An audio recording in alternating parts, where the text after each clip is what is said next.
going to talk about finding the setting in a piece of fiction. Now, setting is an important tool in fiction not only to tell us where the story is happening, but also to set up the backdrop of the story, to show how characters are going to develop as the story unravels. So first, let's talk about what setting is. There are two main components of setting, and you might know what they are. Does anyone have any ideas? All right, what's one? Time. Time, good. And what's the other one? The place. Place, perfect. So we have time and place. Now we're going to talk about each one in turn, and we're going to look at excerpts from fiction to see how time and place can help you see the setting, but also why this is important to the story overall. So first we have time. Do I have a volunteer to read this first excerpt? Okay, go for it. When summer comes to the north woods, time slows down, and some days it stops altogether. I tell myself that today, Thursday, July 12, 1906, is such a day. Donnelly one. Perfect. Okay, so here in this excerpt we have a direct time, right? We have a day, we have a year. And when you see a reference like this, you don't want to just think, oh, I know when the story is happening, but you want to think what this means about what the story is going to say. So in this case, we have 1906. This story is going to take place 100 years before today. Now, this doesn't only affect the story, but also what happens within it. So we have people are going to talk differently. They're going to act differently. They're going to have less technology. There are no iPads and laptops in 1906, right? And we're going to have a different historical context because even though we don't know the place of this story, we know that it happened before World War I, which will affect pretty much any place, right? All right, let's see. What about this excerpt? Can I have a volunteer for this one? Okay. There was a story in those cups, a story that went back more than half a century. As I caressed the smooth surfaces, my mind drifted back through the years, back to my boyhood days.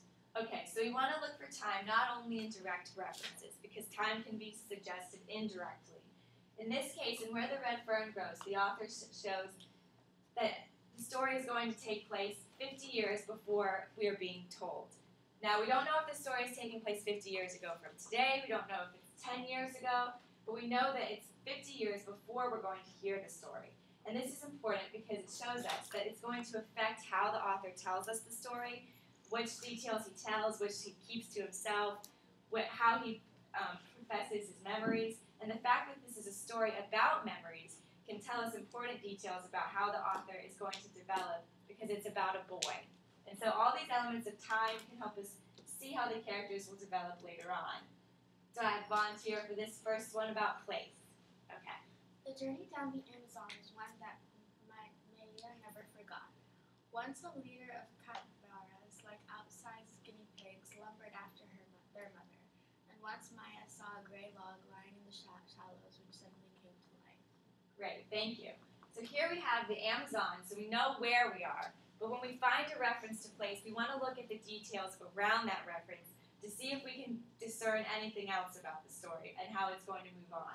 So here we have these other details about the animals. She doesn't recognize the alligator going into the water, so it shows that this setting is unfamiliar to her. And this sense of unfamiliarity, of maybe she's new to this setting, will probably be important as she tries to develop and the story moves on itself. And one more volunteer. Okay. Foxton was a tired town, a neglected place that looked as if it was in danger of collapsing on itself. A tangle of old homes and shacks clustered around small stores and buildings that had seen better days. Perfect, thank you. So here we have a direct description of the town in which this story is going to take place. But we don't want to just read the description and say, okay, we know it's called Foxton, we know that it's old.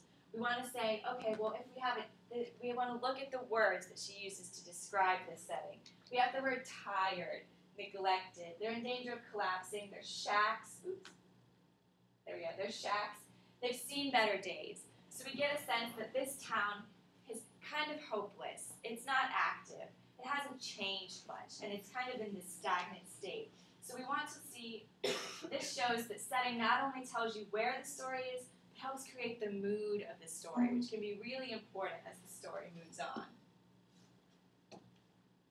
So here's an excerpt. I want one person to read aloud. Do you want to read? Okay, go for it. In the dusky light, Esperanza walked around the courtyard to the back of the large adobe and wood house. There she found Mama searching the horizon too. They both knew that even though it was 1930 and the revolution of Mexico had been over for 10 years, there was still resentment against the large landowners. Perfect. So what can we tell about this setting? Do we have a time? What's the time? 1930. 1930. Do we have a place? Mexico. Can anyone see anything else about this setting though? What's one more thing? There was a revolution in the 1920s. Perfect. So that's historical context from the setting. There was this revolution 10 years ago, and there's still some tension. What's something about the landscape where she lives? There's a large adobe wood house. There's a large house, so she's maybe one of these large landowners, right? And so if there's tension against these large landowners, that might be important in her story. So this shows that the time and place in the setting help create the environment in which the story is going to unravel and in which the characters are going to develop. We have social, historical, cultural context that can be applied from setting. And searching for these two elements of setting can help give you a greater picture of the environment overall. So it's a key feature of a fictional piece. Okay, now to switch gears, we're going to talk a little bit about the steps to writing an essay. And although these steps can be a little bit pesky and hard to remember, we're not going to do a PowerPoint on them. We're going to do a cheer about them. So are you ready? Okay. All right, repeat after me. Ready? You're going to clap with me? There we go. So we want to write an essay. And we have 7 steps. And they're easy to remember. You can do this rap. Give me a B-T-O. I-B-C-E. Now stand up and get ready.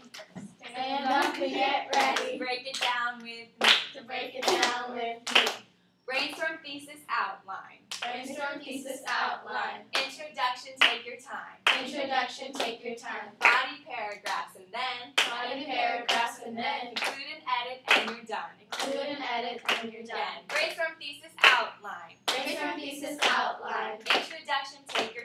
Introduction, take your time. Body paragraphs and then include and edit and you're done. Introduction, take your time. Introduction, take your time.